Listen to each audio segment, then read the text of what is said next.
1 Coríntios, capítulo de número 16. Quero ler com os irmãos apenas o versículo de número 13.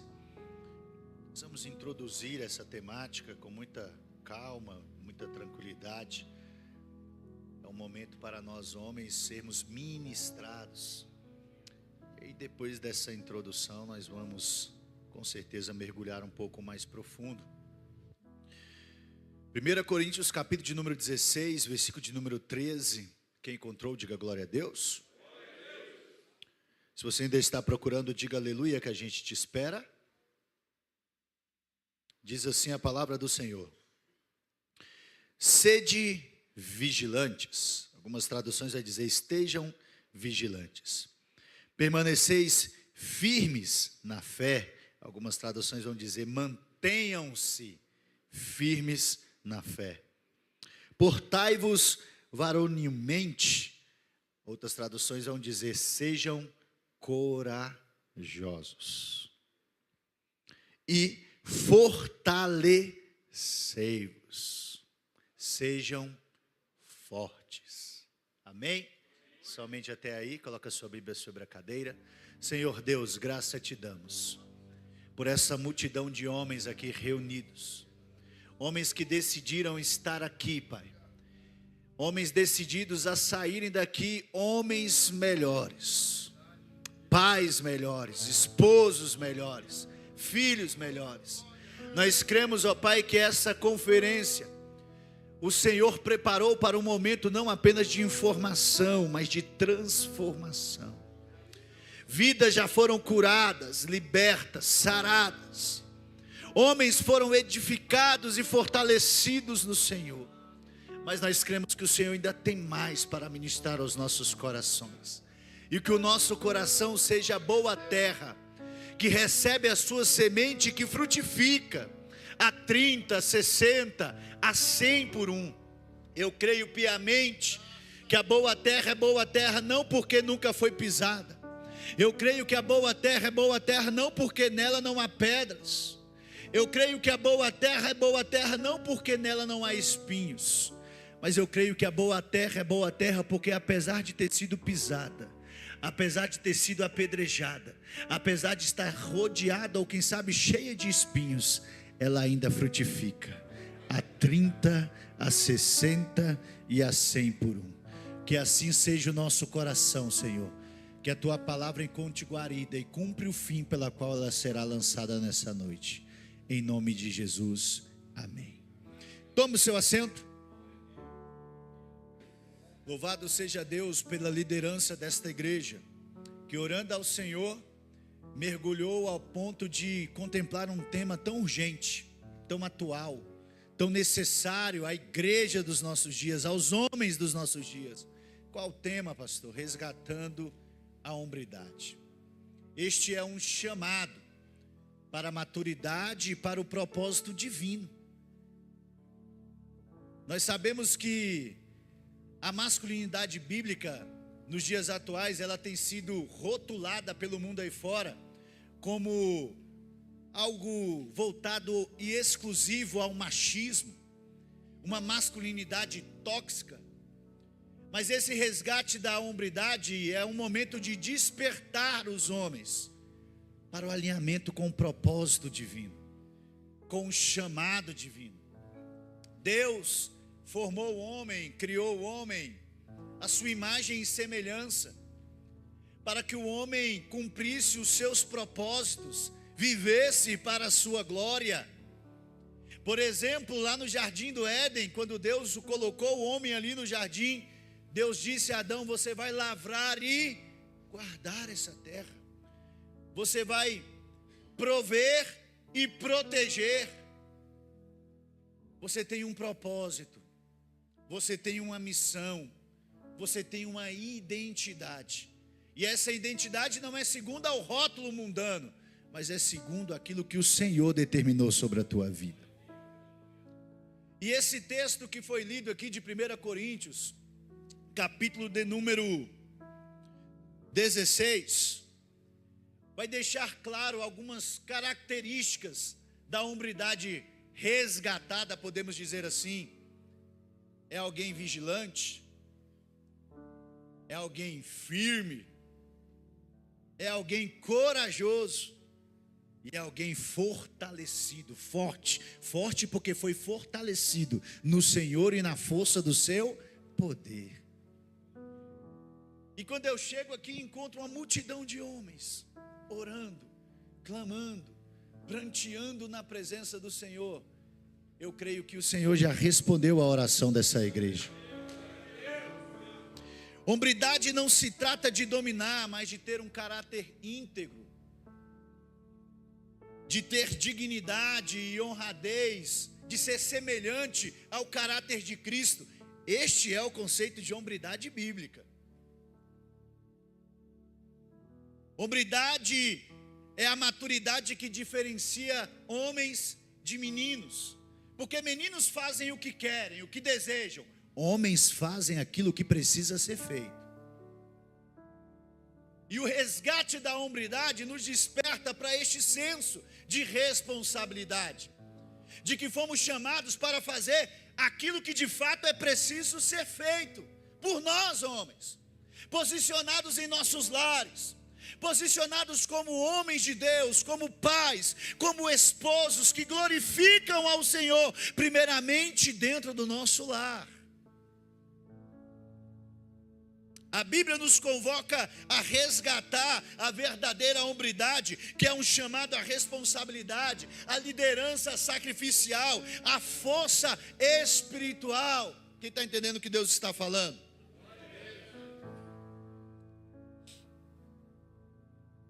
O dever de todo homem deveria ser prover, proteger, guardar, cultivar. Mas com a queda do homem, a hombridade e esses conceitos foram distorcidos. E então entrou o egoísmo, o achismo, a busca pela satisfação pessoal. E como foi muito bem interpretado aqui durante a peça, o bombardeio, não, ninguém está vendo, se satisfaça, faça aquilo que você quer, pegue tudo que você quiser, seja quem você quiser. É o que o mundo está gritando para nós. Faça tudo aquilo que você quiser, você é livre. Seja quem você quiser, você pode. Pegue tudo o que você puder, está tudo à sua disposição. Mas enquanto o mundo está dizendo para mim e para você, faça o que você quiser, pegue tudo o que você puder e seja quem você quiser, Jesus está cutucando o meu e o teu ombro e dizendo: negue-se a si mesmo, tome a sua cruz e siga-me. As marcas da hombridade resgatada com base nesse texto que lemos: vigilância, firmeza, coragem, força. Olha o que o texto vai dizer: sejam vigilantes. Aqui é a força da responsabilidade. O que é que significa isso? Estar atento aos ataques espirituais contra a nossa família, contra a nossa esposa, contra os nossos filhos. Está atento aos ataques espirituais contra a igreja. Está atento às necessidades da nossa família, da igreja. Um homem vigilante é um homem proativo, não negligente, atento, disposto e disponível. Porque há uma diferença entre estar disposto e estar disponível. Se o pastor Reginaldo falasse, segunda nós vamos evangelizar, e eu quero contar com o maior número possível de homens aqui. Quantos estão dispostos? Uns 50 a 100 homens vão levantar a mão. Mas quando chegar na segunda, no momento do evangelismo, vai ter 20. Por quê? Porque 50 estava disposto, mas só 20 estava disponível. Alguém disposto é alguém que revela predisposição para algo, ânimo para algo. Mas alguém disponível é alguém livre e desembaraçado. Alguém disponível é alguém que você pode dispor daquela pessoa. E Deus está nos convocando, homens, para nos posicionarmos como homens dispostos, mas também disponíveis, livres e desembaraçados, vigilantes, atentos aos ataques espirituais, mas também às necessidades da nossa casa, da nossa família, as necessidades da igreja. Ei, Deus conta comigo e com você, homem. Por quê? Porque nós fomos chamados para sermos protetores, provedores da igreja, provedores da família, protetores da igreja, protetores da família. Deus não está contando com o mundo para defender a igreja e nem a família. Deus está contando comigo e com você. Então levante-se, homem.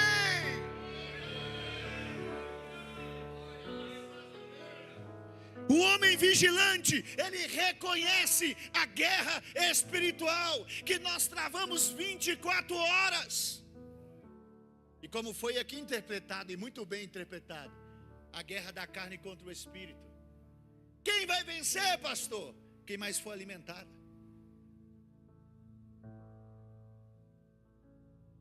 Se você passar horas e horas se alimentando de celular, de pornografia, de disse-me-disse, a sua carne vai vencer. Mas se você investir tempo alimentando o teu espírito, lendo a palavra, orando, servindo, buscando, se prostrando, você vai estar alimentando o espírito, fortalecendo o espírito. E quem está fortalecido no Senhor e na força do seu poder, não cede aos ataques e investidas de Satanás. Olha aqui para mim, crente, Deus está nos chamando, nos despertando para sermos vigilantes. Quer resgatar a hombridade? Então vigia.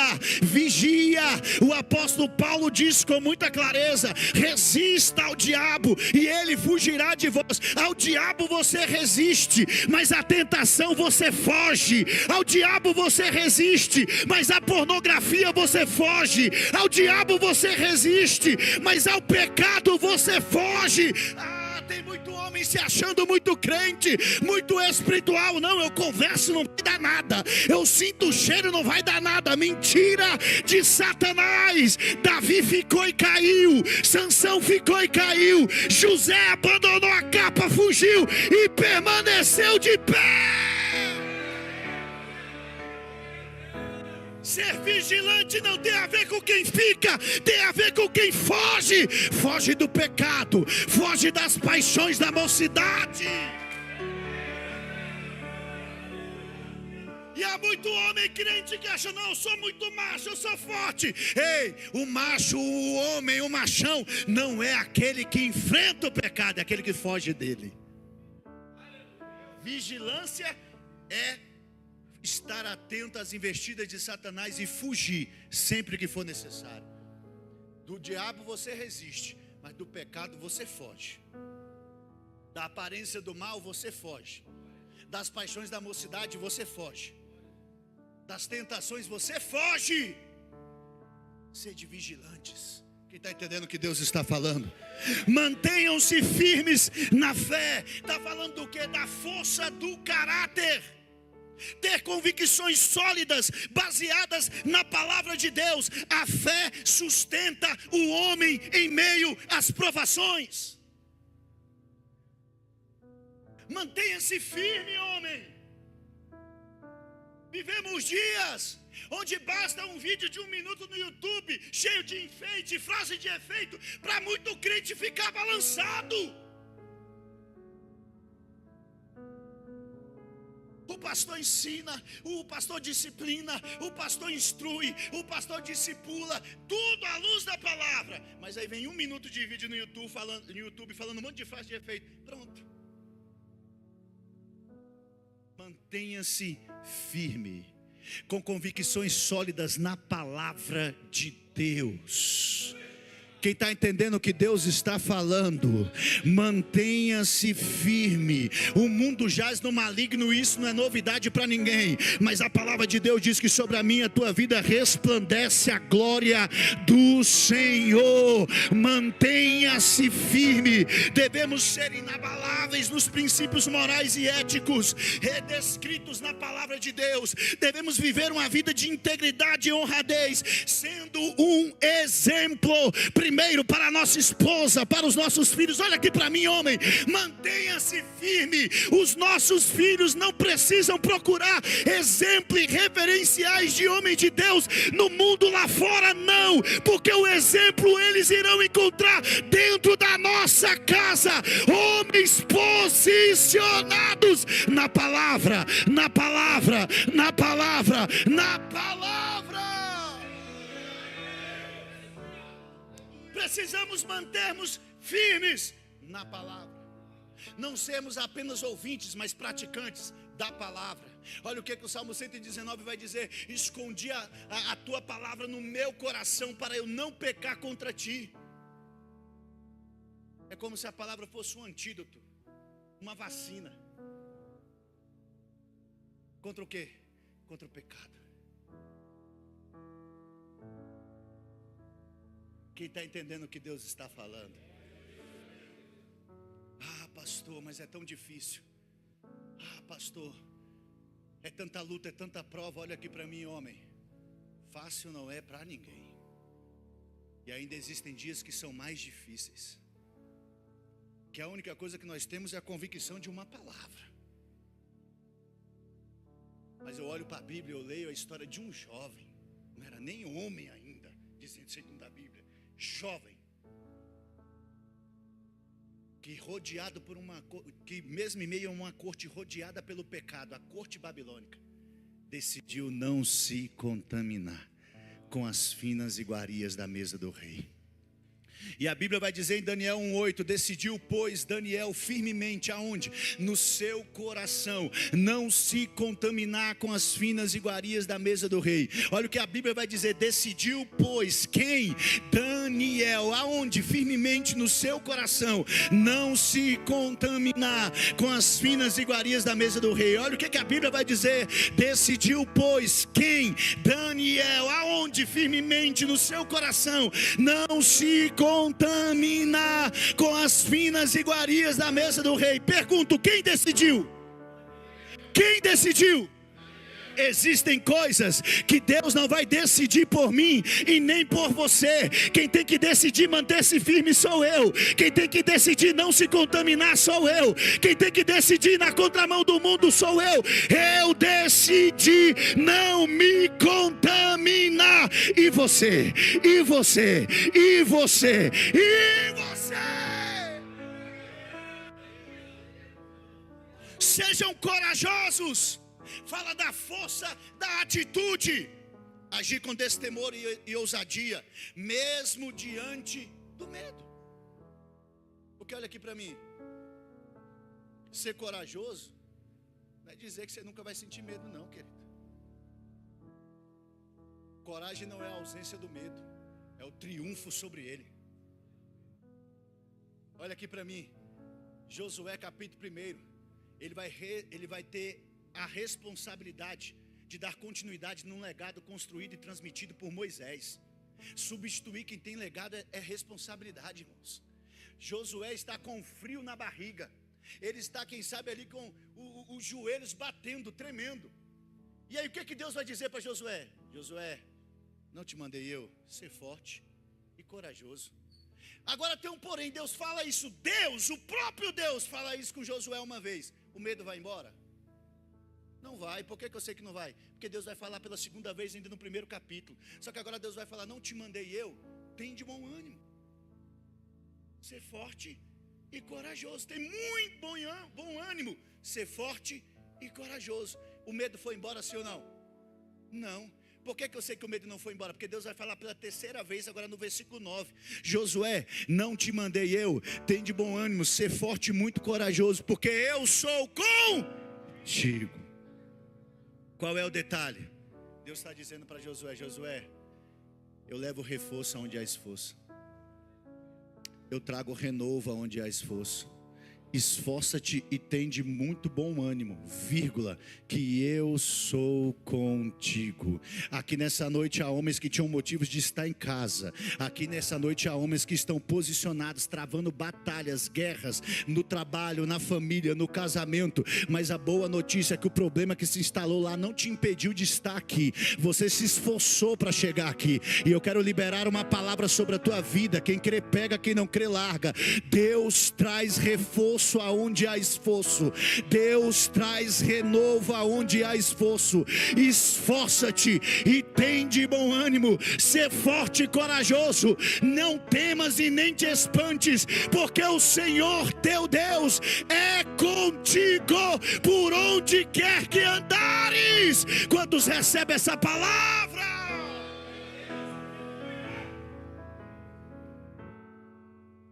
Todo homem deve estar preparado para tomar decisões difíceis, assumir a liderança espiritual do seu lar, posicionar-se contra a injustiça. Um homem corajoso também é aquele que pede perdão. Um homem corajoso também é aquele que chora. Um homem corajoso também é aquele que é sensível à voz de Deus. Há homens corajosos aqui nessa noite? Quarto, sejam fortes. E aqui fala da força do sacrifício. Força do sacrifício no sentido de que a verdadeira força, ela é sacrificial. E sabemos que somos fortalecidos no Senhor e na força do seu poder, não é a nossa força. Todo homem deve estar disposto a sacrificar o seu próprio tempo, sacrificar o seu prazer pessoal e até a sua própria vida em favor daqueles que Ele ama, ou por aqueles que Ele ama. A força se manifesta no serviço amoroso à esposa, à família, e no sacrifício, assim como Cristo amou a igreja. Ser forte aqui está falando da força do sacrifício, da força de se doar, de se sacrificar por um propósito maior. Quem está entendendo o que Deus está falando? A verdade, queridos, é que todo homem, ele vai guerrear em 3 campos de batalha: família, igreja e sociedade. É aquilo que nós chamamos de batalha de todo homem. Na família, o homem deve ser o quê? O líder espiritual, o cabeça, o sacerdote, o pai amoroso, refletindo Cristo, exalando Cristo. O seu papel é liderar com a... serviço e sacrifício, não com autoritarismo. Toda mulher deseja que o seu homem lidere, mas lidere como um líder e não como um ditador. O líder, ele toma decisões pensando nos seus liderados. O ditador toma decisões pensando nas suas preferências. Quem está entendendo o que Deus está falando? Vira para esse irmão que está do seu lado e fala: seja líder, não seja um ditador. O homem deve ser o líder, o cabeça, o sacerdote. Só que muitos homens batem no peito e dizem: não, aqui a última palavra é minha, sou eu que mando, porque a Bíblia diz que eu sou o cabeça, que eu sou o líder. Mas a Bíblia diz que o homem é o cabeça da mulher, desde que Cristo seja o cabeça do homem. O homem é o cabeça da mulher, desde que Cristo seja o cabeça do homem. E em Colossenses 3,19, Paulo vai dizer: maridos, amai as vossas esposas e não a trateis com amargura. Outra tradução vai dizer: maridos, amai as vossas esposas e não a trateis asperamente. Mas a outra tradução, que é mais profunda ainda, e vai dizer: maridos, amai as vossas esposas e não a trateis com grosseria. Com grosseria. É isso aí mesmo? 3,19? É Colossenses. Ah, está em outra coisa ali. Colossenses 3,19, coloca aí. Olha lá. Maridos, amai a vossa esposa e não a trateis com amargura. Outra tradução vai dizer: e não a trateis com grosseria. Outra tradução vai dizer: e não a trateis asperamente. Aqui nós temos uma resolução que vai trazer luz para a nossa mente. Qual? O homem é o cabeça da mulher, sim ou não? O homem é o sacerdote do lar, sim ou não? Mas o fato do homem ser o cabeça da mulher e o sacerdote do lar, isso não lhe dá o direito de ser grosseiro com ela. Isso não lhe dá o direito de tratar sua esposa asperamente. Isso não lhe dá o direito de tratar a sua esposa com amargura. Deus está falando na brisa suave. O segundo campo de batalha do homem é na igreja. Ser um homem útil, que serve, que discipula outros homens e que apoia a liderança. O apoio de outros homens, ou seja, irmãos na fé, é crucial na jornada da hombridade. Olha o que Jesus vai dizer para Pedro: Pedro, quando tu te converteres,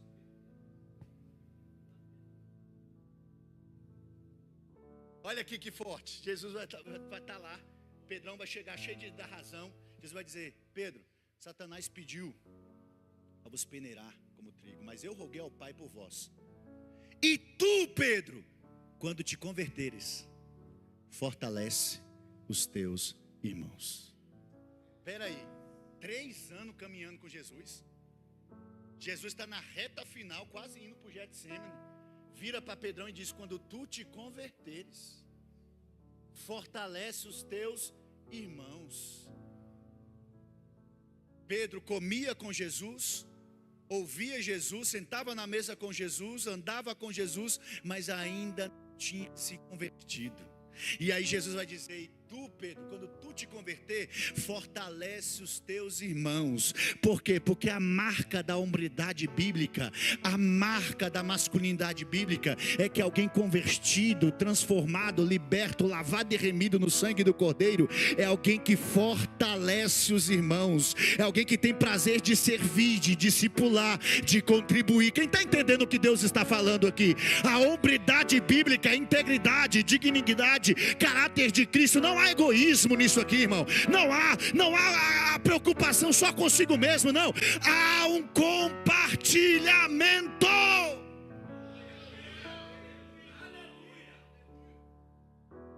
É por isso que Pedrão entendeu. Jesus vai, sobe assunto aos céus, emprega no dia do Pentecostes, ganha ali 3.120 almas, e aí ele vai caminhando à porta do templo chamada Formosa, às 3 horas da tarde, hora nona. Tem um coxo que era colocado lá todos os dias. Olha para ele esperando receber alguma coisa, e ele diz: eu não tenho ouro e nem prata, mas aquilo que eu tenho, isso eu te dou. Em nome de Jesus o Nazareno, levanta e anda. Olha o que a hombridade bíblica na vida de Pedro está nos ensinando. O que, pastor? A gente veio para a conferência receber poder, ser cheio do Espírito, ser renovado, ser edificado, ser fortalecido. Mas eu preciso sair daqui com uma convicção. Qual? Ser cheio não basta, é preciso transbordar. Quem é cheio tem muito para si, mas só quem transborda tem para si e tem para derramar na vida de outros. Jesus está dizendo: fortalecei-vos, fortalecei-vos, fortalecei-vos no Senhor e na força do seu poder. Pedro entende a necessidade daquele homem e diz: eu não tenho ouro e nem prata, ou seja, eu não tenho dinheiro, mas eu tenho aquilo que o dinheiro não compra. Eu não tenho dinheiro, mas eu tenho graça, poder, unção sobre a minha vida. E aí Pedro está nos dando uma aula. Qual? Moeda ou unção? O que nós temos buscado? Porque hoje o clamor de hoje, né, tem que ser visível, a bênção, a prosperidade, a estrutura, moeda ou unção. O que nós temos buscado?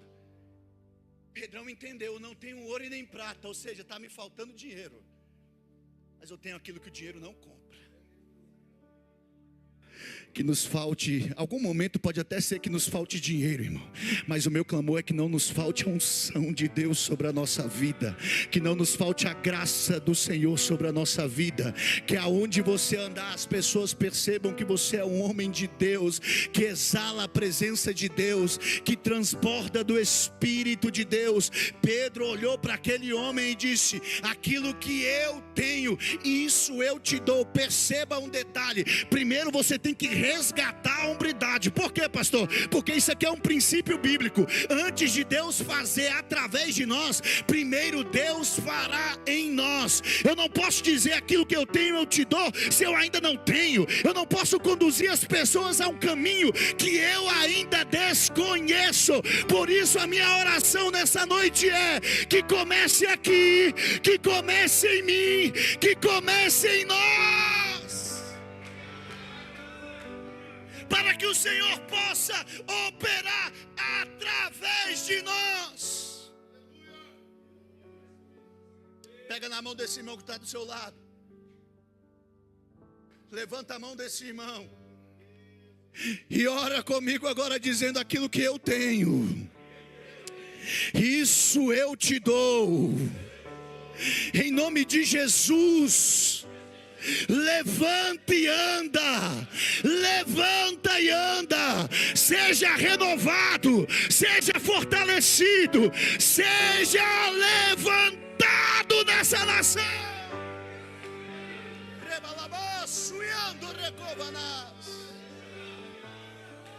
Aleluia! Terceira área de batalha, terceiro campo de batalha de todo homem na sociedade. Primeiro, na família. Segundo, na igreja. Terceiro, na sociedade. E na sociedade, todo homem deve ser o quê? Sal e luz. Todo homem cristão, pelo menos. Todo homem que entendeu o resgate da hombridade. Todo homem que entendeu o que é a masculinidade bíblica.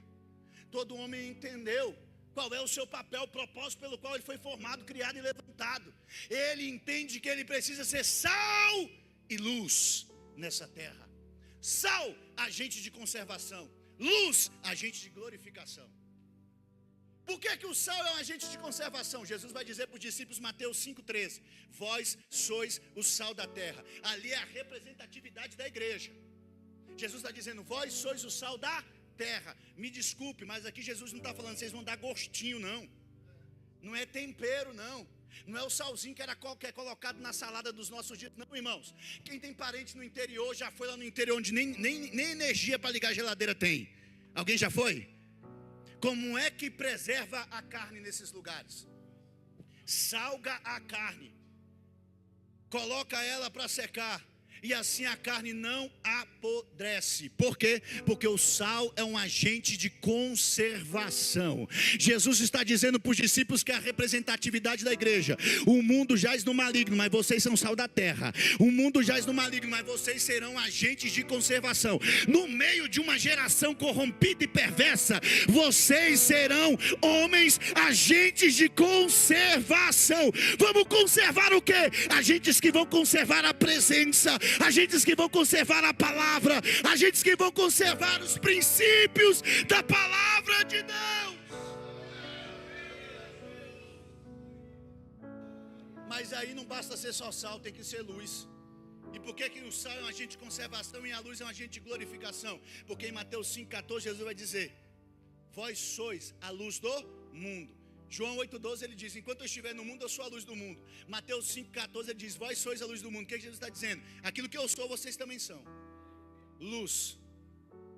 Mas aí no versículo 16 ele aperta, porque ele vai dizer assim, ó: portanto, põe o versículo 16: portanto, ou assim pois, brilhe também a vossa luz diante dos homens. Brilhar para quê?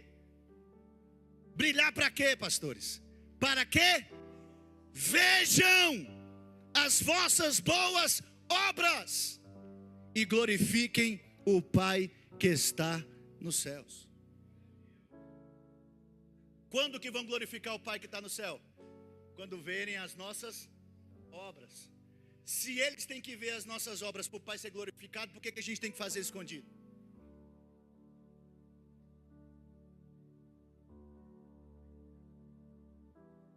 Há 20 anos atrás eu era discipulado assim, ó. Você não pode fazer, porque se os outros verem, você vai roubar a glória de Deus. Você tem que fazer, não aparece não, porque vai roubar a glória de Deus. Parece até que Deus é um menino que está lá brincando, e alguém vem, rouba a glória dele e sai correndo. Jesus disse, apareça. Não, pastor, Jesus não disse, Jesus disse, apareça. Resplandeça a vossa luz diante dos homens, para que vejam as vossas boas obras e glorifique o Pai que estás nos céus. Jesus está dizendo, apareça, resplandeça, homem, mas apareça com a motivação correta, apareça para a glória de Deus, apareça, resplandeça para a glória de Deus. Ei, homem, você é luz, e aonde você estiver, só vai ficar escuro se você deixar de ser luz. O inimigo não tem poder de fazer com que as trevas reinem na tua casa. Sabe por quê? Porque você está lá e você é luz. O inimigo não tem poder de gerar trevas na rua que você mora. Sabe por quê? Porque você está lá e você está luz, você é luz, e aonde você estiver vai resplandecer através das suas boas obras. De um homem posicionado, de um homem que resgatou a hombridade, um homem firme, um homem vigilante, um homem constante, um homem corajoso, um homem fortalecido no Senhor e na força do seu poder. Esse homem vai glorificar a Jesus. Esse homem vai resplandecer através das suas boas obras. As pessoas que moram na sua rua vão olhar e vai falar, esse pai é um pai diferente. Este marido é um marido diferente. Este homem é um homem diferente. O que é isso? É a luz resplandecendo. É a luz resplandecendo. E quando alguém dizer isso, alguém vai dizer, é porque ele é da igreja, ele é de Jesus, ele serve a Jesus, ele é membro lá da DEV ali em Sobradinho 2, a DEV 11, o que é isso? E quando isso acontece, quem é glorificado? O Pai é glorificado em nós e através de nós, quando resplandecemos luz através das nossas obras. Concluindo essa introdução, irmãos, hombridade bíblica é um chamado divino para sermos vigilantes, firmes na fé, corajosos e fortes, homens de caráter, dignidade e sacrifício. À luz da Bíblia, a hombridade refere-se a um conjunto de qualidades de caráter, integridade, responsabilidade, atribuições que vão muito além da força física ou da aparência. Posso ir lá e pegar 200 quilos de supino e ser sem caráter, porque isso não tem a ver, vai muito além da força física. Está conectada à integridade e responsabilidade. Meu Deus. Concluindo essa introdução, eu quero iniciar o desenvolvimento dizendo a respeito a algo muito lindo. Quando eu olho para a Bíblia e vejo Deus falando a respeito de um servo chamado Jó.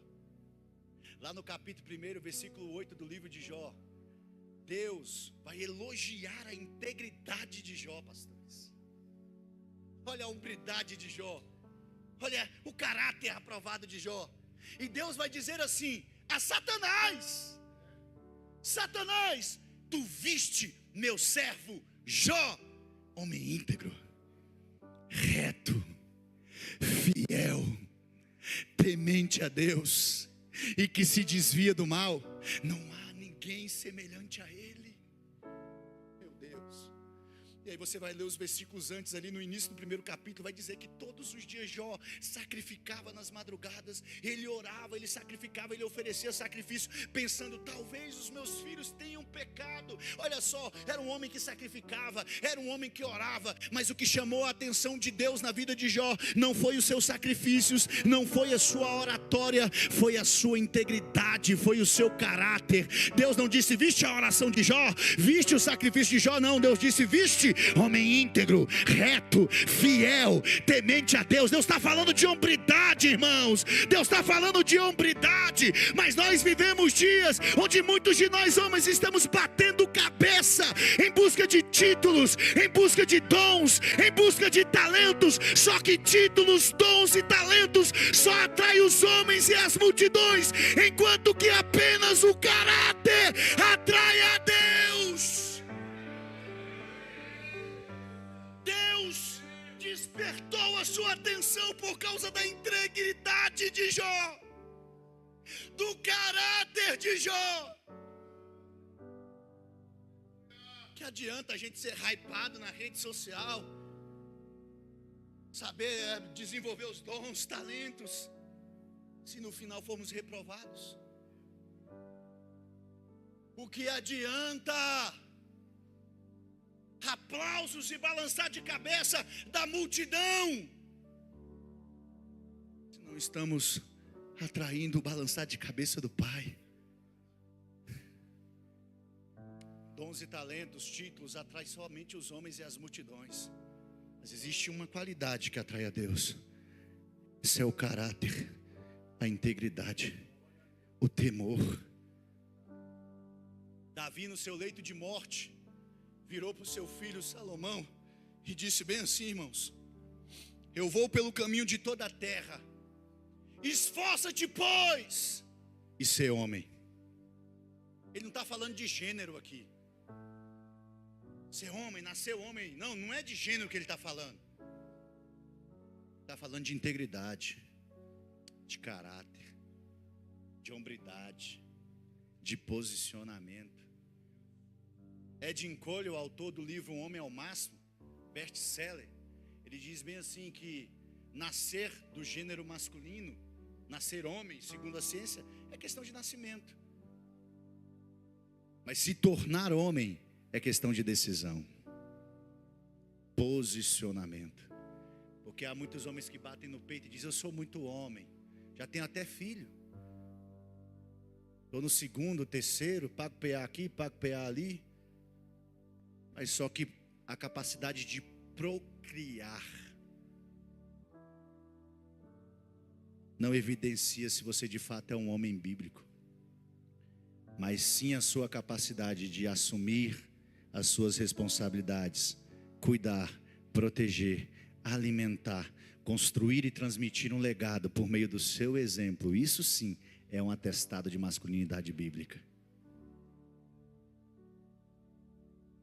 Precisamos resgatar a masculinidade bíblica por meio da palavra.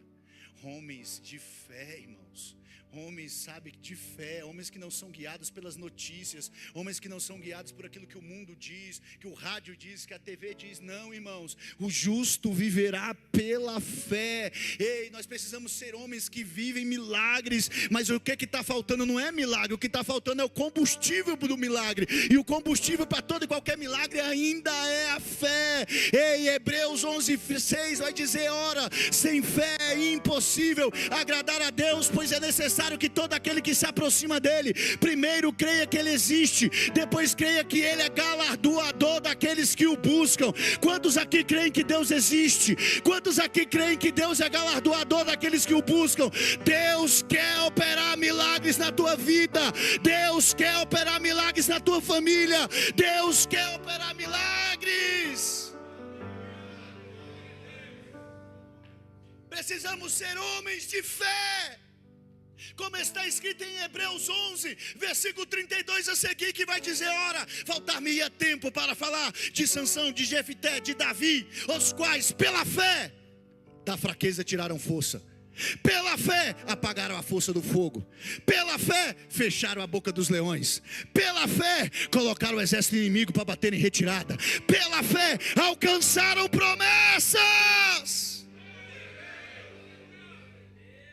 A fé honra a Deus e Deus honra a fé. Nós não nos movemos por aquilo que vemos, nós não nos movemos por aquilo que ouvimos. Nós, homens bíblicos, nós nos movemos por aquilo que cremos. Meu Deus, precisamos resgatar a hombridade por meio da obediência à palavra de Deus. Por quê, pastor? que é muito lindo a gente vir aqui chorar, se emocionar.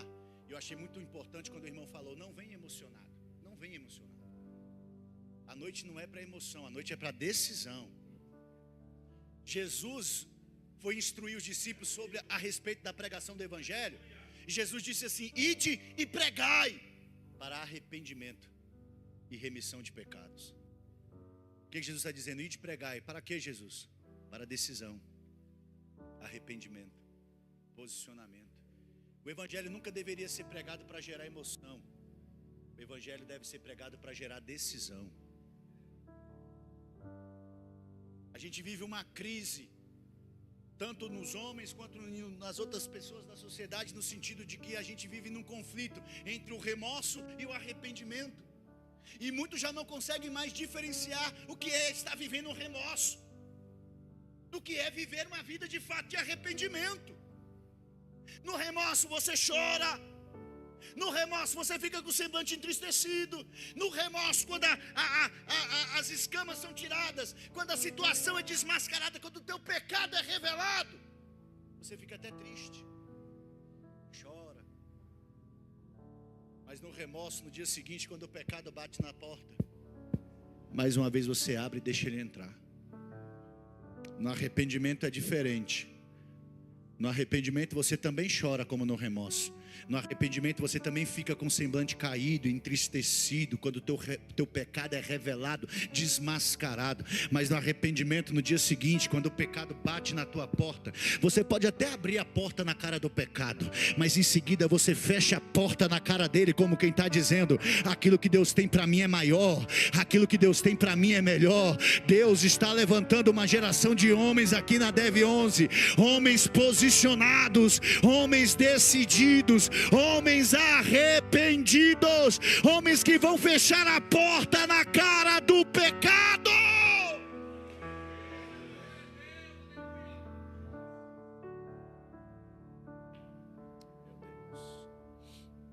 Deus, já deu meu horário. Quero concluir com uma máxima. Eu queria discorrer mais, mas vou resumir de maneira muito simples, breve e clara. Se queremos de fato, irmãos, resgatar a hombridade, somos homens cristãos, somos homens bíblicos, e devemos o que? Exalar, exercer uma masculinidade bíblica.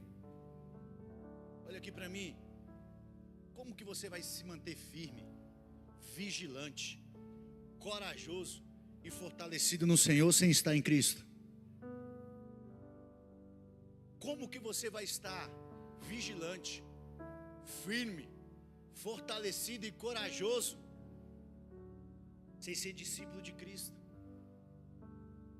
O fortalecido é fortalecido no Senhor, a coragem também vem dele, a vigilância, tudo está conectado a ele. E a questão é: tu acha que é só você vir chorar e sair daqui está tudo certo? Jesus, em Lucas 9:23, vai estabelecer 3 condições indispensáveis, sem as quais ninguém, diga para quem está do seu lado, ninguém se torna um discípulo. Jesus vai dizer: se alguém, ou seja, qualquer pessoa, quiser vir após mim, primeiro, negue-se a si mesmo. Como negar a si mesmo em uma geração que vive o tempo todo esfregando na nossa cara, como foi aqui apresentado, os nossos desejos, as nossas vontades? O mundo vive dia e noite dizendo: seja quem você quiser, pegue tudo que você puder, faça o que você quiser. Mas lembre-se, Jesus está dizendo: negue-se a si mesmo, tome a sua cruz e siga. A primeira condição sine qua non, sem a qual ninguém, absolutamente ninguém, não tem pastor, não tem evangelista, não tem renúncia diária. Como renunciar em uma geração que luta dia e noite para só adquirir, conquistar, pegar, acrescentar? Para o mundo, renúncia. Para o mundo, quem renuncia perde. Mas para o reino de Deus, quem renuncia ganha. Para o mundo, quem renuncia retrocede, é lesmão, é quadrado, é careta. Mas para o reino de Deus, quem renuncia avança, avança, avança, avança. Eu vim pregar para uma geração de homens que vai renunciar para vencer, renunciar para avançar, renunciar para ganhar. Ganhar o quê? Ganhar a vida eterna, ganhar o reino de Deus, que é tomado à força. Por isso precisamos ser fortes, corajosos, vigilantes, mantermos firmes, porque Deus nos chamou para uma grande obra. Negue-se a si mesmo, tome a sua cruz e siga-me. Por que Jesus só fala siga-me por último? Porque é impossível seguir a Jesus sem antes negar a si mesmo. Por que Jesus só fala siga-me por último? Porque é impossível seguir a Jesus sem tomar a sua cruz a cada dia. Por isso que a gente vê um debandeio, um entra e sai de pessoas na igreja. Vem, fica 2, 3 meses, parece, quase se converteu, aí sai. É porque quer seguir Jesus sem negar a si mesmo. Quer seguir a Jesus sem tomar a sua cruz. Não permanece. Porque são condições indispensáveis para se tornar um discípulo de Cristo. Primeiro, negar a si mesmo. Segundo, tomar a sua cruz. Só então nós teremos capacidade de seguir a Jesus. Agora olha como foi muito bem ilustrado aqui na peça. Como seguir a Jesus sem negar a mim mesmo. É impossível que Jesus guie alguém que é guiado por si mesmo. Vou aplicar de uma maneira mais fácil de você guardar. Jesus não pode guiar aquele que é guiado por si mesmo. Quer ser um homem bíblico? Quer resgatar a hombridade? Negue-se a si mesmo, tome a sua cruz e siga Jesus. Porque Jesus não pode guiar aquele que é guiado por si mesmo. 1 Pedro 2,21 vai dizer: mas Cristo nos deixou as suas pegadas ou as suas pisadas para que seguíssemos o seu exemplo.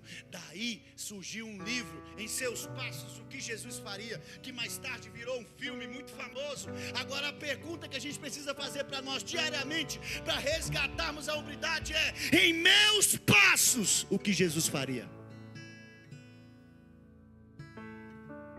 Olha lá. Porquanto para isto mesmo fostes chamados, porque também Cristo sofreu em vosso lugar, deixando-vos exemplo, para seguirdes os seus passos. Em seus passos, o que Jesus faria? Eu creio que Jesus faria, pastor Reginaldo, o que ele sempre fez. Permaneceria obediente até a morte, e morte de cruz. Ele permaneceria fazendo a vontade do Pai. Porque ele disse: eu te glorifiquei na terra, fazendo a tua vontade. Eu creio que Jesus faria o que ele sempre fez. Seria servo. Conferência servo fiel. Isso é muito forte, sabe por quê? Porque no grande dia nenhum de nós seremos julgados por títulos. Pastor internacional, conferencista, não, só seremos julgados por 6 classes de servo: servo bom, servo mau, servo fiel, servo infiel, servo justo e servo injusto. Meu Deus, útil e inútil. Entenda uma coisa, irmãos: por mais que a gente queira ser qualquer coisa, o melhor que podemos ser é servo. Quer resgatar a hombridade? Lembre-se disso. Por mais que você queira ser qualquer coisa, o melhor que poderemos ser é servo. Jesus é o exemplo de todo cristão, e ele é o nosso maior referencial de servo. Ei, a Bíblia vai dizer que ele não usurpou o ser igual a Deus, antes humilhou a si mesmo, sendo servo, obediente até a morte, e morte de cruz. Ei, o nosso Senhor serviu, o nosso Senhor era servo, e a pergunta é: o que nós estamos nos tornando?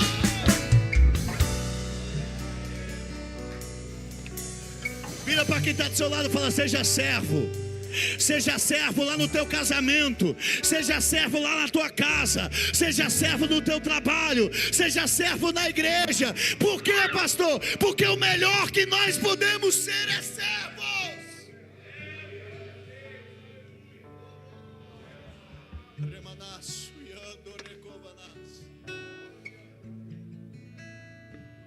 Negue-se a si mesmo, tome a sua cruz, só então siga a Jesus. Assim você vai resgatar a hombridade todos os dias. Assim você vai resgatar a masculinidade bíblica. Quem está entendendo o que Deus está falando aqui, irmãos? Oh Senhor, que comece aqui, Senhor. Que comece em mim. Que comece em nós.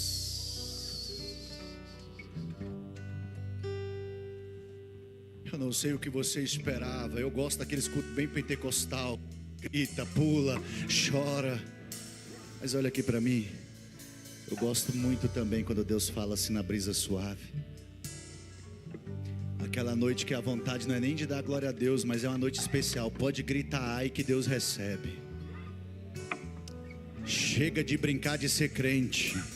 Chega de brincar de ser homem de Deus. Chega de brincar que é um homem que carrega a hombridade, a masculinidade. Chega de remorso. Está na hora de arrependimento. O arrependimento ainda é a chave de entrada para o reino de Deus. O arrependimento ainda é a chave de entrada, a chave de acesso para o reino de Deus. Olha aqui para mim, irmão. O arrependimento não pode mudar o teu passado. O arrependimento não pode mudar o que você fez ontem, o que você fez hoje pela manhã, na semana passada ou no mês passado. Mas eu te digo com toda certeza: o arrependimento pode mudar o teu futuro. Arrependei-vos, arrependei-vos, arrependei-vos, porque é chegado o reino do céu.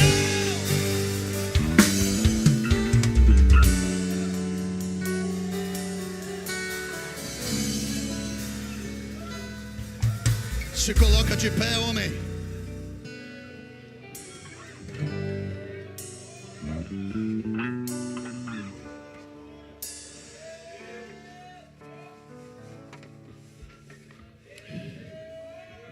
Eu creio que nós retornaremos homens melhores para os nossos lares. Eu creio que nós retornaremos pais melhores para os nossos lares.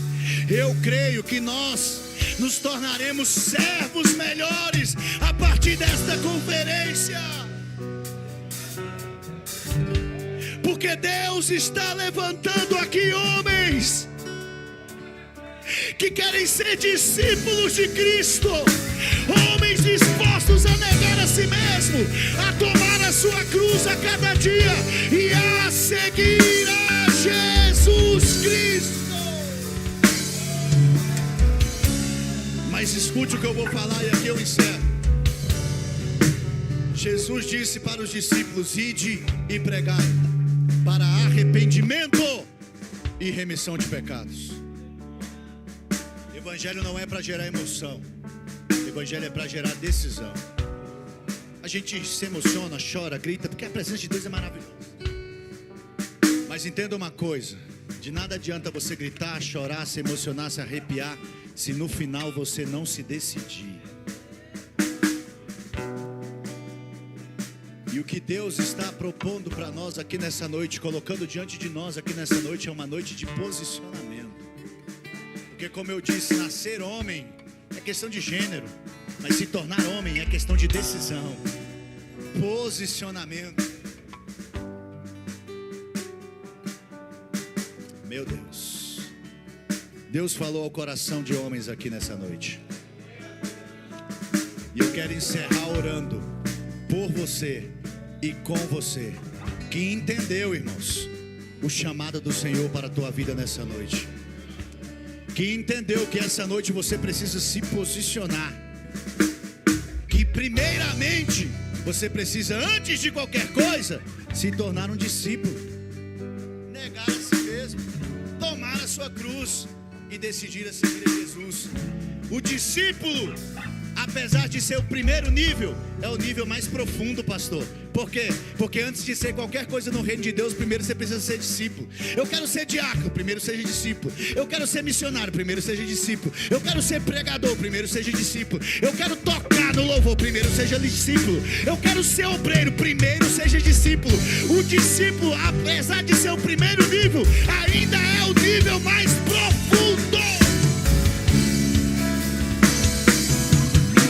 Deus está nos chamando para este nível de discipulado, em obediência à palavra de Deus. Por quê, pastor? Porque a obediência ainda é a expressão mais significativa de serviço e adoração a Deus. Obedecer vale mais do que pregar, obedecer vale mais do que cantar, obedecer vale mais do que dons, talentos. Me prova, 1 Samuel 15:22 diz que obedecer ainda é melhor do que sacrificar. Então não se preocupe com o estereótipo, não se preocupe com as folhas, com a aparência. Se preocupe com as suas raízes hoje. Se preocupe com a sua essência. Eu postei isso essa semana. A gente nunca se preocupa com as raízes, porque a gente está preocupando com aquilo que os outros estão vendo. É as folhas, é os galhos. E insistimos em procurar nos galhos e nas folhas, ou seja, na aparência, na performance, no estereótipo, aquilo que só encontraremos na essência, nas raízes. E por isso que Jesus disse: eu sou a videira, e vós os ramos. Aquele que está em mim e eu nele, esse dá muito fruto. Sem mim nada podeis fazer. Olha aqui para mim. Ou nos tornamos árvores que produzem bons frutos, ou nos tornaremos galhos secos para a fornalha. A escolha é sua. Quer sair daqui para se tornar um discípulo de Cristo, posicionado, decidido a negar a si mesmo e tomar a sua cruz para seguir a Jesus? Saia do seu lugar e venha diante do altar.